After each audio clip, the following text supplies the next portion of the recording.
नमस्कार दोस्तों, स्वागत है आपका हमारे चैनल पर। आज मैं आप लोगों को 10 जनवरी प्रथम शिफ्ट में आए हुए जीके और जीएस के लगभग 40 प्रश्न जो हमको मिले हैं पूरे के पूरे, उससे रिलेटेड 40 के 40 प्रश्न हम आपको कराएंगे। तो चलिए टाइम ना वेस्ट करते हुए शुरू करते हैं अपने पहले क्वेश्चन से। तो आज का पहला प्रश्न जो आपसे पूछा था, अंगारा रॉकेट किसने लॉन्च किया था? तो इसका जो सही जवाब हो जाएगा रशिया ने लॉन्च किया था। ठीक है। उसके बाद अगला क्वेश्चन आपसे पूछा था, बोकारो स्टील प्लांट किसकी सहायता से खुला था? तो बोकारो स्टील पावर प्लांट तृतीय पंचवर्षीय योजना में रूस की सहायता से 1966 में खोला गया था। ठीक है। अगला क्वेश्चन जो आपसे पूछा था, पूना पैक्ट किसके मध्य हुआ था? तो पूना पैक्ट भीमराव अंबेडकर व महात्मा गांधी के बीच हुआ था 1932 ईस्वी में। ठीक है। अगला क्वेश्चन जो आपसे पूछा था, अर्थ समिट किस नाम से जाना जाता है? तो इसका सही जवाब हो जाएगा अर्थ समिट रियो सम्मेलन के नाम से जाना जाता है। अर्थ समिट को हम लोग पृथ्वी समिट भी कहते हैं और ये पहली बार ब्राज़ील की राजधानी रियो डी जेनेरियो में हुआ था 1992 में। ठीक है। अगला क्वेश्चन जो आपसे पूछ रहा है, कामाख्या मंदिर कहाँ है? तो जो इसका सही जवाब हो जाएगा कामाख्या मंदिर असम में है। ठीक है। चलते हैं अगले प्रश्न की ओर देखते हैं।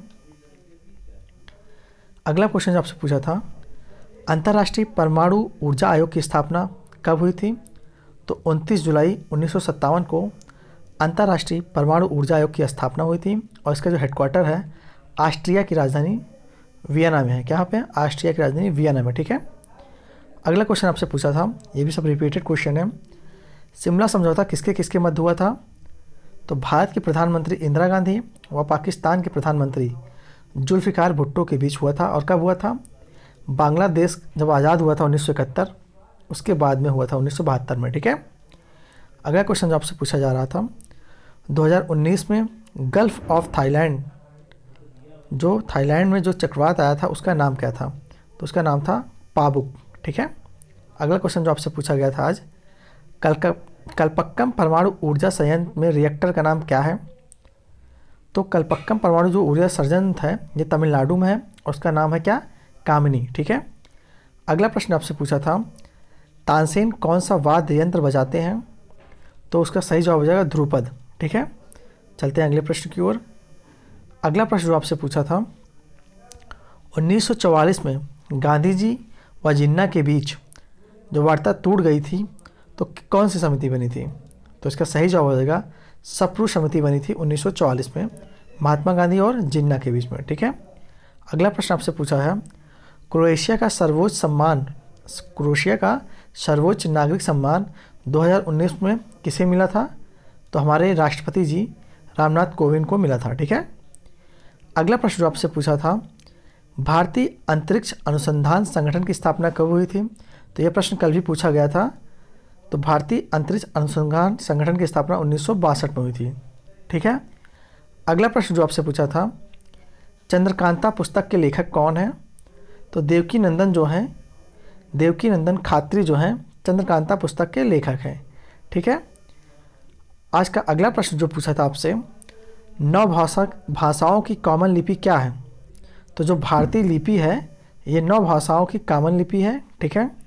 अगला प्रश्न जो आपसे पूछा था, नीति आयोग के वर्तमान अध्यक्ष कौन है? तो नीति आयोग के जो वर्तमान अध्यक्ष हैं वो नरेंद्र मोदी जी हैं। ठीक है। अगला प्रश्न आपसे पूछा था, क्लब ऑफ रोम द्वारा प्रस्तुत report the limit of growth कब प्रकाशित की गई थी? तो ये प्रकाशित की गई थी 1972 में। ठीक है। अगला प्रश्न आपसे पूछा था, द्वितीय पंचवर्षीय योजना किस मॉडल पर आधारित है? तो पीसी महानुबोलिस मॉडल पर आधारित है। ठीक है। और ये 1956 से 61 के बीच चली थी। ठीक है।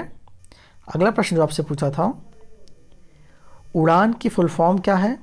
तो UADN होता है उड़ान का पहले शॉर्ट नेम। इसका मतलब होता है उड़े देश का आम नागरिक। इसकी शुरुआत जो हुई थी 2017 शिमला में हुई थी। ठीक है।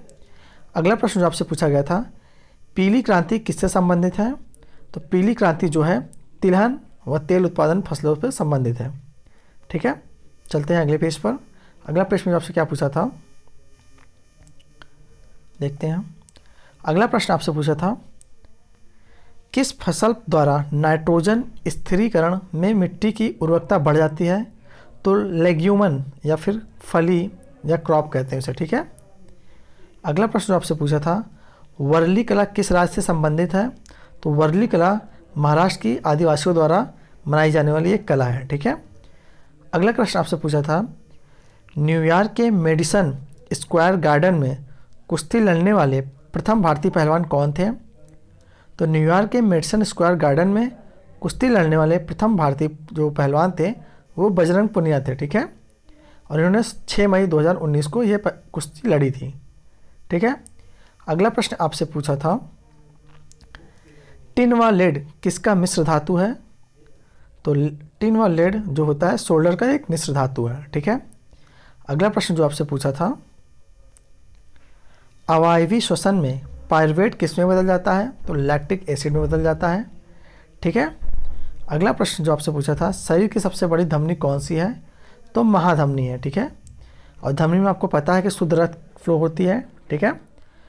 अगला प्रश्न आपसे पूछा था, सरकार द्वारा किसी माल या सेवा की कीमत पर एक न्यूनतम कीमत स्थापित करना क्या कहलाता है?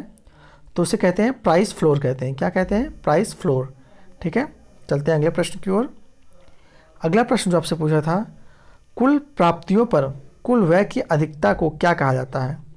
तो उसे कहा जाता है राजकोषीय घाटा, ठीक है।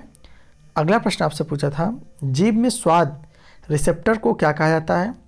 तो जीभ में स्वाद रिसेप्टर को स्वाद कलिकाएं कहा जाता है, ठीक है।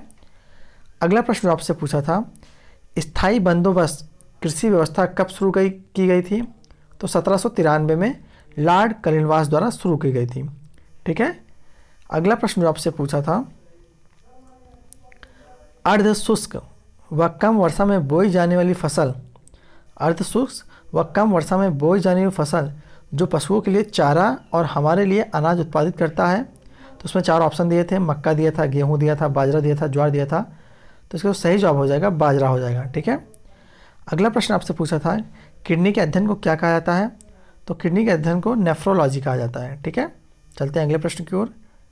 अगला प्रश्न जो आपसे पूछा था, वायुमंडलीय दाब किससे मापा जाता है? तो इसका सिंपल सा जवाब है, जो वायुमंडलीय दाब होता है बैरोमीटर से मापा जाता है, ठीक है। चलते हैं अगले प्रश्न की ओर। अगला प्रश्न आपसे पूछा गया था, वृक्क की संरचनात्मक एवं क्रियात्मक इकाई कौन सी है? तो वृक्क की जो संरचनात्मक एवं क्रियात्मक इकाई होती है वो है नेफ्रॉन होती है, ठीक है। चलते हैं अगले प्रश्न की ओर। अगला प्रश्न जो आपसे पूछा था, सबसे कम भूजल जो पीने योग्य जल है किस राज्य में है? तो सबसे कम भूजल पीने योग्य जो जल है वो हिमाचल प्रदेश में है, ठीक है।